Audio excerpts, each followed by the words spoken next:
출애굽기 20장 말씀 1절부터 17절까지 한 목소리로 같이 읽겠습니다. 하나님이 이 모든 말씀으로 말씀하여 이르시되 나는 너를 애굽 땅 종되었던 집에서 인도하여 낸 내 하나님 여호와니라. 너는 나 외에는 다른 신들을 내게 두지 말라. 너를 위하여 새긴 우상을 만들지 말고 또 위로 하늘에 있는 것이나 땅 아래로 땅에 있는 것이나 땅 아래 물속에 있는 것에 어떤 형상도 만들지 말며 그것들에게 절하지 말며 그것들을 섬기지 말라. 나 내 하나님 여호와는 질투하는 하나님이신즉 나를 미워하는 자의 죄를 갚되 아버지로부터 아들에게로 3대까지 이르게 하거니와 나를 사랑하고 내 계명을 지키는 자에게는 천대까지 은혜를 베푸느니라.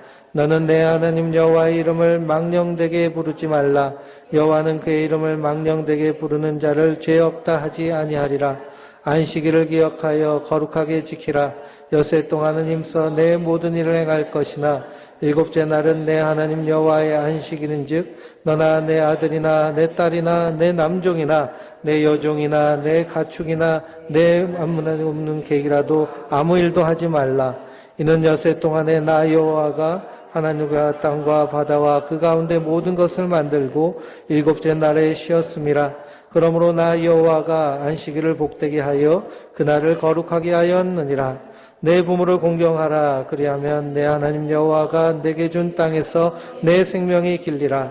살인하지 말라. 간음하지 말라. 도둑질하지 말라. 내 이웃에 대하여 거짓 증거하지 말라. 내 이웃의 집을 탐내지 말라. 내 이웃의 아내나 그의 남종이나 그의 여종이나 그의 소나 그의 낙이나 물은 내 이웃의 소유를 탐내지 말라. 아멘. 할렐루야. 하나님 주시는 은혜와 평강이 우리 성도님들 위해 늘 충만하시기를 주님의 이름으로 축원드립니다. 우리가 오후 시간에 출애굽기를 통해서 십계명의 말씀을 함께 나누고 있습니다. 이 하나님의 율법은 우리에게 죄를 깨닫게 하시는 하나님의 은혜의 수단인 줄 믿습니다. 우리가 이 율법을 지키려 하여도 지킬 수 없는 것이 죄된 인간의 본성입니다. 예수님은 율법을 완성시키러 오셨다고 그랬죠. 율법을 폐하러 온 분이 아니라 완성시키러 오셨습니다. 그래서 그 율법에 대해서 말씀하시는데 더 철저하게 내가 마음으로 형제를 미워하면 이미 살인하였느니라. 내가 마음으로 이미 음욕을 품었으면 이미 간음하였느니라. 내 마음의 욕심과 탐심이 이미 우리는 도둑질한 자로 주님께서는 그렇게 말씀하십니다. 그러니 이 율법 앞에서 우리는 무엇임을 깨닫는 거예요? 죄인임을 깨닫게 되는 것입니다. 우리가 죄인임을 깨닫게 되고 이 죄에 대한 탄식을 가지고 하나님 앞에 나올 때 주님께서 우리에게 구원의 길을 열어주셨는데 그분이 바로 예수 그리스도십니다. 그분이 우리의 죄를 대신하여서 십자가에 달려 죽으셨습니다. 뿐만 아니라 부활하셔서 하나님의 의를 우리에게 전가시켜 주셨습니다. 그래서 우리는 하나님의 의를 덧입는 자들이죠. 그러므로 구원받은 성도들은 이 십계명을 지켜야 되느냐 지켜야 말아야 되느냐 하는 고민할 필요가 없습니다. 하나님의 사랑 안에서 이 계명이 우리 안에서 지켜지고 그리고 그 사랑으로 더 풍성하게 되는 줄 믿습니다. 이 하나님의 계명의 핵심은 하나님을 사랑하는 것과 이웃을 사랑하는 것입니다. 하나님 사랑과 이웃 사랑을 하는데요. 이 계명을 초월한 사랑을 감당할 수 있는 것이 그리스도의 사랑에 참여한 자들입니다. 그러므로 우리가 예수를 믿으면 이 십계명 안에서 우리가 죄인임을 깨닫고 하나님의 은혜를 구하며 주님의 사랑을 따라서 행할 때 이 계명에 더 충만한 그런 은혜로 우리가 서로 사랑하는 자가 되는 줄 믿습니다. 오늘 말씀은 여호와의 이름을 망령되이 부르지 말라라는 계명을 통해서 함께 나누도록 하겠습니다. 첫째 계명은 나 외에 다른 신을 내게 두지 말라. 둘째는 너를 위하여 새긴 우상을 만들지 말고 그에게 절하지 말라. 이 모든 것이 결국 내가 하나님 자리에 앉아 있었다는 그런 증거입니다. 또한 하나님의 이름을 망령되이 일컫지 말라라고 말씀하십니다. 왜 그러냐? 하나님은 하나님의 이름을 아끼시는 분이시기 때문이죠. 이름에는 개인의 정체성이 담겨져 있습니다. 그래서 이름은 참으로 중요합니다. 이 지구상의 모든 사람들이 다 이름이 있습니다. 이름이 없다는 것은 그가 어떤 존재라는 것이죠? 버림받은 존재라는 것이죠. 그래서 부모가 없이 태어나면 이름이 없죠. 그러니 사람들이 그에게 이름을 지어줍니다. 그런데 우리나라에서는 예대로 이름을 지어주는데 여성에게는 이름을 막 지어주는 경향이 많죠. 그래서 요즘은 법원에서 개명도 할 수 있도록 그렇게 법을 바꿨습니다. 그래서 이름은 그 사람의 정체성이고 그 사람의 출생의 근원이 되는 그런 존귀한 존재입니다. 그래서 우리는 다 어디서든지 내 이름이 있기를, 그리고 내 이름이 빛나기를 바라면서 사는 것이 이 땅의 삶의 모습입니다. 그러나 구원받은 거듭난 하나님의 사람들은 내 이름이 아닌 누구의 이름이요? 하나님의 이름이, 그 아들 예수 그리스도의 이름이 우리 안에서 높임을 받는 것으로 만족하며 감사하는 자인 줄 믿습니다. 우리가 영상을 하나 준비했는데 그거 하나 보시고 함께 말씀을 나누겠습니다.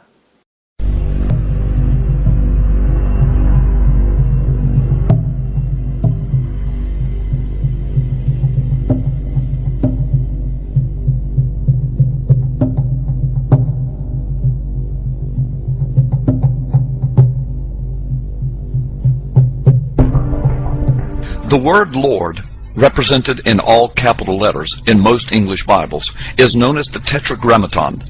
It expresses the combination of these Hebrew letters.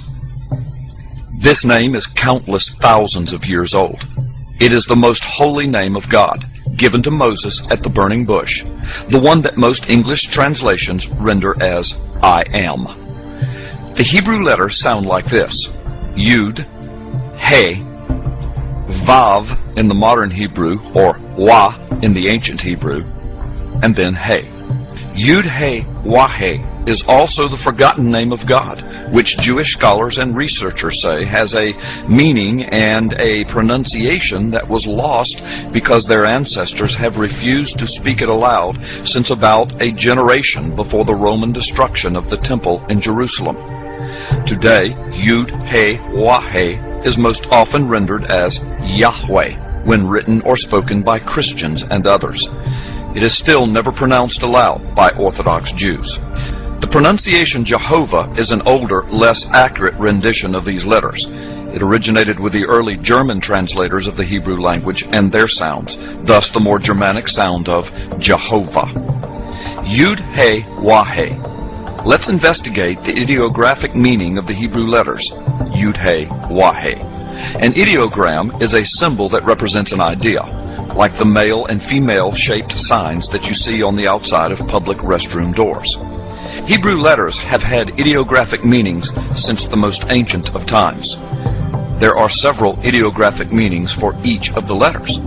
Aleph, for example, the first letter of the Hebrew alphabet, can mean both ox or bull. Bet, the second letter of the Hebrew alphabet, represents the words house or tent. But in each case, the ideas represented by each of the letters are very closely related. With all of this in mind, using the ideographic meanings of Yud He Wah He, most commonly accepted by Jewish scholars throughout the centuries, the translation of the letters Yud He Wah He of the holy name of God, symbolically speaking, can accurately be translated as Yud, the hand, He, a window or the meaning behold or look, and Wah, a nail. So, symbolically speaking, the combination of these letters can be accurately and most assuredly translated as Yud He Wah He. Behold the hand, behold the nail. When one considers that Yeshua, or Jesus, in Hebrew means Yahweh is our salvation, then the meaning is even richer. Through Jesus, Yahweh provided our salvation. If you don't believe it, Behold the hand, behold the nail.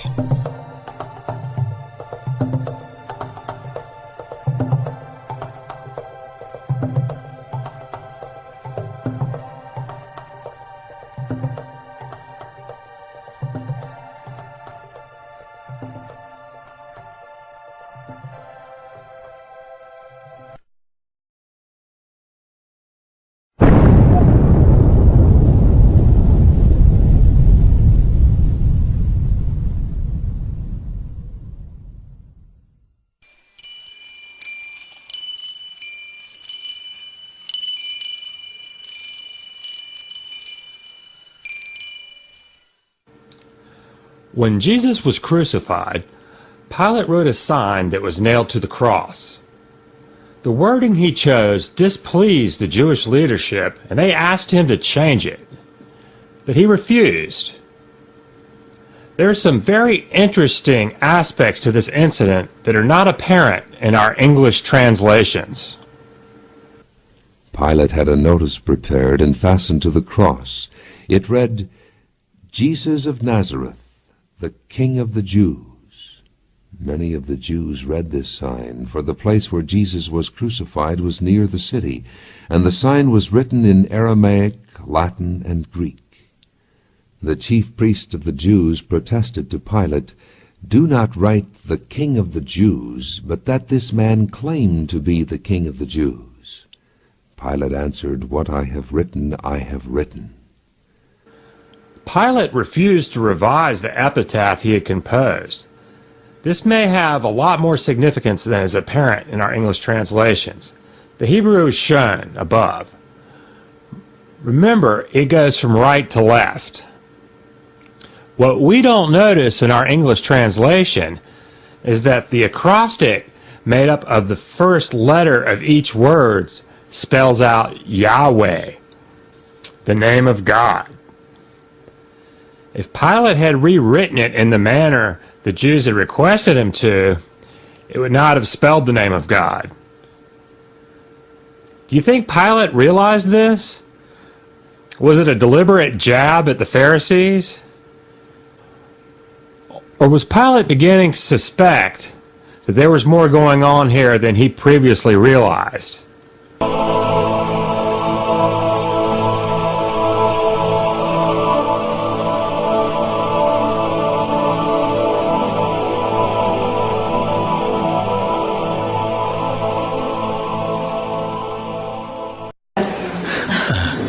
이게 이제 문자적으로 푼 것인데요.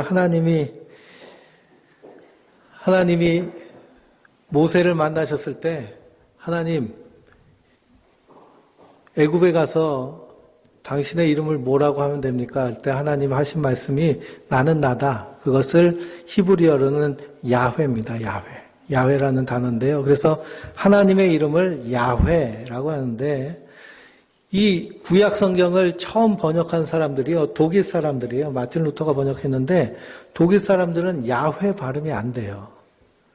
그래서 바흐 뭐 이렇게 발음하니까 야훼 발음이 안 돼서 그 발음한 것이 여호와가 돼버린 겁니다. 여호와 하나님. 원래 원어대로 하면 야훼 하나님. 그래서 이 야훼라는 말도요, 원래는 그 고대 히브리어에는 모음이 없어요. 그러니까 모음을 따로 나중에 붙인 겁니다. 그래서 아까 네 글자 있죠? 아훼, 야훼. 이렇게 네 글자 히브리어는 거꾸로 읽는 거거든요. 왼쪽에서부터 오른쪽에서 왼쪽으로 이렇게 읽는 것인데, 그러다 보니까 그 스펠링 하나하나에 상형 문자이기 때문에요, 담겨져 있는 의미가 있습니다. 우리가 옛날에 A를 학교에서 공부할 때 A 하면 뭐 했어요? 애플 그랬죠. A 하면 애플, B 하면 볼, 뭐 이렇게 하듯이, 그래서 히브리어 그 자음마다 대표적인 뜻이 담겨져 있습니다. 그런데 이 야훼, 와훼, 여기 대표적인 뜻은 뭐냐면, 손이 야고요, 회는 창문입니다. 창문으로는 뭐 하죠? 보죠, 그렇죠? 본다는 의미가 있습니다. 그래서 손을 보고, 그리고 회할 때는 네일인데요. 네일은 손톱만 네일이 아니라 창이 네일입니다.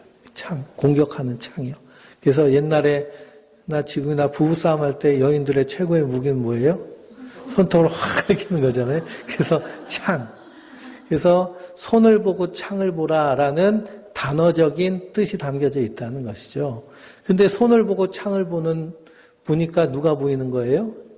예수님이 보이시는 거예요. 그래서 출애굽기에 하나님께서 모세에게 보이신 하나님의 이름은 결국 누구를 드러내고 계신 거예요? 예수님을 드러나고 계신 겁니다. 근데 그 예수님이 십자가에 못 박혀 죽으셨죠. 오늘 요한복음 19장 말씀을 읽었더니 그 십자가에 못 박힐 때 위에 명패를 쓰는 겁니다. 명패를 쓰는데 히브리어랑 라틴어랑 헬라어 세 글자로 쓰는 거예요.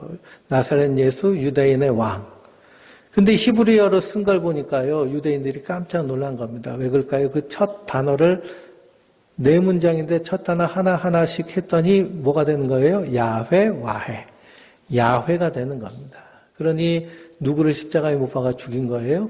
하나님을 십자가에 못 박아 죽인 것이 되죠. 그래서 성경을요, 이렇게 언어적으로 풀어도 그 안에서 큰 하나님의 계획하심과 그리고 예배하심을 우리에게 주신 것을 봅니다. 한자어도요, 참 특이합니다. 한자어도 우리가 미인할 때 아름다운 미자 있잖아요. 아름다운 미자는 사람 인변에 이렇게 창에다가 양양자를 이렇게 꽂은 게 아름다운 미자입니다. 그러니까 어떤 사람이 아름다운 사람이에요? 양을 꽂아서 가는 사람. 양을 왜 꽂을까요? 제사를 드릴 때 쓰죠. 그렇죠? 제사를 드릴 때 양을 잡잖아요. 그래서 양을 잡아서 나가는 사람이 아름다운 사람. 그러니 그 어린 양의 피로 깨끗하게 받은 사람이 하나님 보시기에 어떤 사람이라는 걸까요? 아름다운 사람이다. 이렇게 해석이 됩니다. 오를 의자도요. 나 아자에다 그 위에 뭐가 붙어 있어요? 양양자가 붙어 있죠. 내 위에 누가 있으면 양이 있으면 그것이 오를 의자가 되는 것입니다. 그러니 의인은 어떤 사람일까요? 어린 양의 피로 깨끗하게 씻음 받은. 그래서 성경이요, 이렇게 다 역사적으로, 문화적으로 다 연결되어 있습니다. 우리가 그것을 깊이 묵상하고, 그리고 연구하면, 이것이 정말 하나님 계획하신 역사 속에서 우리에게 하나하나 알려주고 계시는구나라는 것을 발견할 수 있죠. 그래서 하나님은 하나님의 이름을 망령되이 일컫지 말라라고 하십니다. 그 이름을 아끼시는 하나님. 왜 그러냐? 그 이름 안에 누가 담겨져 있기 때문에요. 예수 그리스도가 담겨져 있기 때문이죠. 그래서 누구든지 예수의 이름을 부르는 자는 무엇을 얻으리로다? 구원을 얻으리로다. 우리의 행위, 우리의 공로가 아닌 예수님 그리고 그분의 이름을 부를 때 주님께서 우리를 구원하여 주십니다. 그러니 그 이름이 얼마나 귀할까요? 그 이름이 얼마나 존귀할까요? 우리나라 사람들이요, 아들 이름을 지을 때 완용이라는 이름을 짓지 않습니다. 완용이라고 이름을 짓지 않죠. 우리 아들 완용이를 줘야겠다. 그러면 뭐가 되는 거예요? 나라 팔아먹은 역적이 돼버리는 것입니다. 그래서 그 이완용이라는 사람이 자기 생전에는 자기를 어떻게 안위하고 그리고 나라 팔아먹었음에도 불구하고 호의호식했을지 모르지만 역사에 걸쳐서 가장 치욕스러운 이름이 되어버린 것이죠. 그러면 하나님은 그 이름을 아끼십니다. 에스겔서 36장을 한번 읽어볼까요? 에스겔서 36장 16절입니다. 에스겔서는 이사야서, 에레미야서, 그 다음이 에스겔서입니다.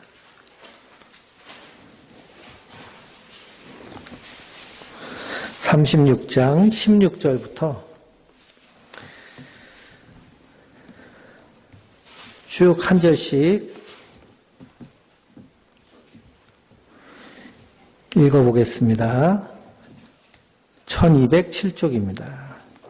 여호와의 말씀이 또 내게 임하여 이르시되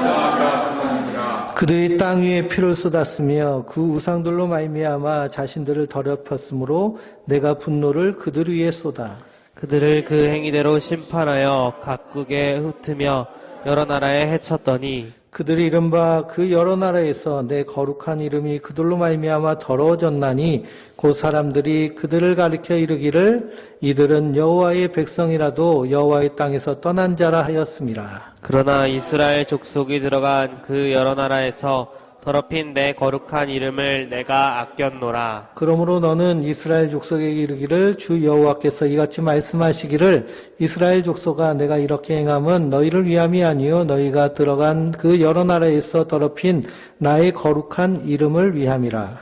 여러 나라 가운데서 더럽혀진 이름 곧 너희가 그들 가운데에서 더럽힌 나의 큰 이름을 내가 거룩하게 할지라. 내가 그들의 눈앞에서 너희로 말미암아 나의 거룩함을 나타내리니 내가 여호와인 줄을 여러 나라 사람이 알리라. 주 여호와의 말씀이니라. 내가 너희를 여러 나라 가운데서 인도하여 내고 여러 민족 가운데서 모아들이고 고국 땅으로 들어가서 맑은 물을 너희에게 뿌려서 너희로 정결하게 하되 곧 너희 모든 더러운 것에서와 모든 우상 숭배에서 너희를 정결하게 할 것이며 또 새 영을 너희 속에 두고 새 마음을 너희에게 주되 너희 육신에서 굳은 마음을 제하고 부드러운 마음을 줄 것이며 또 내 영을 너희 속에 두어 너희로 내 율례를 행하게 하리니 너희가 내 규례를 지켜 행할지라. 아멘. 이스라엘 백성들이여 우상 숭배하고 하나님의 공의대로 행하지 않고 자기의 악에 따라 행함으로 말미암아 하나님이 그를 버리셨습니다. 그를 바벨론 포로로 잡혀가게 하셨죠. 그랬더니 누구의 이름이 더러워졌어요? 하나님의 거룩한 이름이 더러워졌습니다. 왜 그러냐? 너희 하나님 섬기는 자들 아니냐? 여호와를 섬기는 자들 아니냐? 너희 신은 죽었냐? 하면서 비방하고 조롱거리가 되는 것입니다. 그래서 그들로 인하여서 하나님의 거룩한 이름이 더러워졌습니다. 그런데 하나님은 거룩한 이름을 아끼시는 분이세요. 자기의 이름을 아끼셔서 그래서 그 거룩한 이름을 위하여서 너희를 어떻게 하시겠다는 거예요? 구원해 내시겠다라는 것입니다. 그래서 너희를 모든 민족 가운데서 인도하여 내어 고국으로 돌아오게 할 것이고 맑은 물을 뿌려서 너희로 정결하게 하고 그리고 새 영을 너희에게 주어서 새 마음을 너희에게 주고 굳은 마음을 제거하고 부드러운 마음을 너에게 줄 것이다 라고 말씀하고 있습니다. 무엇 때문에요? 예수님의 하나님의 거룩한 이름 때문에. 그러므로 우리도 무엇으로 말미암아 구원받았나요? 예수 그리스도의 십자가의 공로, 그분의 거룩한 이름으로 말미암아 구원받은 자인 줄 믿습니다. 그래서 예수님의 이름에 능력이 있습니다. 우리가 그 이름으로 또 기도도 합니다. 그 이름으로 간구합니다. 그때 하나님 들으시는 겁니다.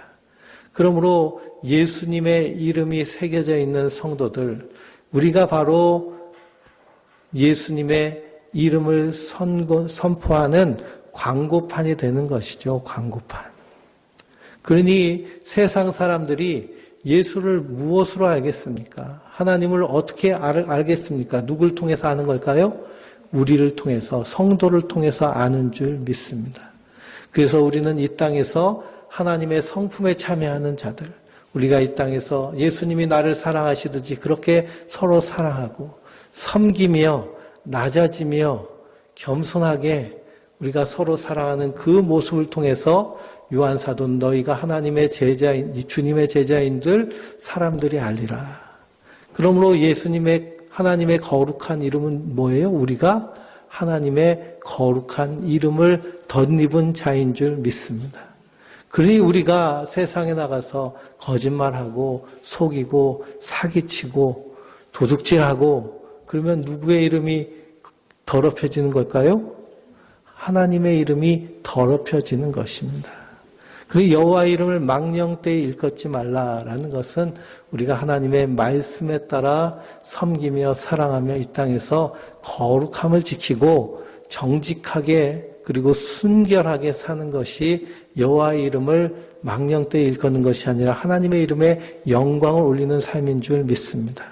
그래서 이 지구상의 수많은 믿음의 사람들이 자신의 그러한 삶 가운데 하나님의 사랑을 실천함으로 말미암아 하나님의 영광 돌리는 그런 삶을 살았습니다. 반면에요, 하나님의 영광을 가리는 인생들이 있죠. 영원한 하나님 나라를 소망하지 않고 자기 욕심에 따라 살다 보면 마귀의 밥이 되는 것입니다. 그 마귀의 밥만 될 뿐만 아니라 하나님의 이름이 망령되이 일컬음 받게 되는 것입니다. 그럼 우리는 항상 선줄로 생각하는 자는 넘어질까 조심하라 라는 말씀이 있습니다. 그래서 내 이름이 바로 내 모습 가운데 예수님의 모습이 담겨져 있구나. 내가 하나님의 광고판이구나. 사람들이 나를 통해서 예수 믿는다는 것은 저런 것이구나라는 것을 알겠구나. 그러면 우리가 어떻게 행동할지 딱 정해져 있는 것이죠. 사람이 참 웃긴 게요. 이렇게 경찰서에 가면요. 그 사람 신상조회가 다 나옵니다. 제가 신학생 때 옆에 용인대 학생들이랑 시비가 붙어가지고 그래가지고 싸움이 일어났어요. 그래가지고 그냥 다 잡혀가가지고 경찰서에서 타닥 치는데 그 용인대 학생들이 잘못한 거거든요. 잘못했는데 그 싸움하다 보니까 신학생 딱 나오는 겁니다. 신학생. 그러니까 이제 졸지에 누가 잘못한 거예요? 신학생들이 어떻게든지 잘못한 겁니다. 그러니 우리의 이름에요. 예수님의 이름이 걸려 있는 것입니다. 그래서 너희는 택하신 족속이요, 왕 같은 제사장이요, 거룩한 나라요, 그의 소유된 백성이니. 왜 그렇게 우리를 그렇게 사랑하셔서 백성 삼아 주셨을까요? 우리로 하여금 하나님의 아름다운 덕을 선포하게 하려 하신 것입니다. 우리를 통해서 하나님의 이름이 높아지시기를 원하십니다. 그렇기 때문에 하나님은요, 우리와 함께 하십니다. 우리에게 은혜를 주시고요, 세상을 넉넉히 이길 수 있는 지혜와 권세를 주시는 줄 믿습니다. 그래서 다니엘서를 읽어보면 이스라엘 백성들이 포로로 잡혀가죠. 포로로 잡혀갔는데 그 중에 다니엘과 세 친구는 어렸을 때 잡혀가서 그래서 똘똘해서 왕궁으로 가서 거기 왕궁의 그 로얄 아카데미에서 바벨론 로얄 아카데미에서 공부를 합니다. 그래서 이 고대 왕국은요, 인재를 키워내야 되기 때문에 그래서 어렸을 때 이렇게 귀족의 자녀들인지 이렇게 똑똑한 사람들 데려다가 왕궁에서 교육을 시켰어요. 그래서 나중에 신하로 쓰고 나라를 운영하는 데 사용하였는데 다니엘과 세 친구가 왕궁에 잡혀갔습니다. 근데 거기서 그 4명의 친구들이요, 결단을 했습니다. 어떤 결단을 했느냐? 우리가 하나님 앞에 정직하게 행하고 거룩하게 행함으로 그래서 이 땅에서 하나님께 영광 돌리는 삶을 살자 하고 뜻을 정했습니다. 그래서 그들이 한 것이 뭐냐면 고기를 먹지 않았습니다. 왜 고기를 먹지 않았느냐? 고대 사회의 고기는 다 어떤 고기냐 하면 우상에게 절하고 바친 고기, 제사상에게 올라갔다 내려온 고기예요. 옛날에 우리나라도 가난할 때는 고기를 언제 먹어요? 제사 한번 지내고 나면 먹는 것이죠. 그러니 우상 숭배한 그 음식을 우리가 먹을 수 없다라고 결단을 했습니다. 그랬더니 그 왕궁 학교에 담당하고 있는 관리가 큰일 났죠. 야, 니들 고기 안 먹어서 삐쩍 마르면 그러면 그 고기를 내가 훔친 것이 되지 않느냐. 왕에게 노여움을 사면 난 죽는데 먹어야 된다. 그럽니다. 그랬더니 다니엘이 걱정하지 마십시오. 우리가 뜻을 정했는데 하나님이 우리에게 인도하여 주시고 함께하여 주실 것이니 한번 시험해 보라고 그랬습니다. 그래서 그때부터 다니엘과 세 친구는 그 고기를 먹지 아니하고 채소만 먹었어요. 요즘은 웰빙을 한 거죠. 그렇죠? 그랬더니 삐쩍 마를 것 같은데 오히려 더 윤기가 나고 건강한 모습으로 공부를 하게 되는 것입니다. 그리고 하나님이 그 친구들에게 지혜를 주셔서 모든 사람들보다 뛰어나게 하시죠. 특별히 다니엘에게는 하나님의 환상을 보며 그리고 꿈을 해몽하는 지혜를 주셨습니다. 꿈을 해석하는 지혜를 주셔서 왕에게 사랑받는, 그래서 왕이 3번 바뀌도록 나라가 2번 바뀌도록 총리의 자리에 서 있을 수 있도록 하나님 그를 높여주시는 것입니다. 그것이 하나님의 이름을 간직한 자들, 하나님의 이름을 존귀하게 올려드리길 원하는 자들에게 주시는 복인 줄 믿습니다. 그러므로 하나님 이 땅에서 좀 성공하게 해주세요. 돈 많이 벌게 해주세요. 그것 해서 무엇하려고요? 하나님의 영광을 위해서, 하나님의 이름을 위해서 헌신하기를 결단하면 하나님 반드시 복 주시는 줄 믿습니다. 근데 자기 욕심에 따라 구하면 하나님 그것을 오히려 해롭게 하실 수도 있습니다. 그래서 저 명성교회 김삼원 목사님 시골에서 올라와서 가난한 판자촌에서 개척을 하고 큰 교회를 이루었습니다. 그래서 새벽 기도에 수만 명이 모이는 그런 큰 교회를 이루고, 그리고 얼마나 성도들이 열심히 헌금을 했는지 그 돈으로요, 온 그냥 대한민국의 좋은 땅들은 다 사서 저기 신림면에 가면 명성 수양관이 있잖아요. 거기도 그냥 엄청나게 짓고. 그런데 마지막에 그것을 내려놓지 못하고 이것이 하나님 건데 내 거라는 욕심이 생기니까 어떻게 하는 거예요? 교단법에 어긋나게 세습을 했습니다. 세습이 사람들에게 지탄을 받으니까 목사의 아들이 그 교회에 다니게 되는 것이 사람들에게 손가락질 당하고 재벌의 그 부를 세습하는 거나 북한이 권력을 3대 세습하는 거나 교회가 그렇게 목회직을 세습하는 게 좋지 않다. 그 모습과 비슷해서 좋지 않다라고 결의를 했습니다. 그런데도 그 법을 무시하고 그것을 강행했다가 한국교회에 큰 민망한 그런 모습을 보이게 되죠. 뉴스에도 나오고. 그래서 결국 누구의 이름이 더럽혀진 거예요? 하나님의 이름이 더럽혀지는 것입니다. 그러니 성도는 정신을 바짝 차려야 됩니다. 우리를 통해서 예수님의 이름, 하나님의 이름이 달려져 있다. 그러므로 내가 손해보는 것 같아도, 내가 억울한 것 같아도 내가 포기하고 내가 낮아지고 내가 섬기면 하나님 결국에는 그것을 역으로 이용하셔서 악을 선용하셔서 이기게 하시고 승리하게 하시는 줄 믿습니다. 그것이 하나님 합력하여 선을 이루시는 놀라운 은혜입니다. 그러므로 우리 삶 가운데 내 이름이 하나님의 이름과 연결된 자들이다 라는 사실을 기억하시고 여호와의 이름을 거룩하게 한 자들 하나님 넘치는 복과 은혜를 주십니다. 뿐만 아니라 영원한 하나님 나라에서 착하고 충성된 종이라 인정을 받는 그것이 더 귀하고 더 소중하죠. 그런 은혜를 주십니다. 그러므로 우리의 삶 가운데 하나님의 이름이 영광 받으실 수 있도록 우리가 무엇보다도 뜨겁게 서로 사랑하며 뜨겁게 섬기며 아끼며 낮아지는 모습으로 주님의 십자가에 동참함으로 그래서 하나님의 이름을 영광스럽게 해드리는 하나님의 예배자들 되시길 주님의 이름으로 축원드립니다.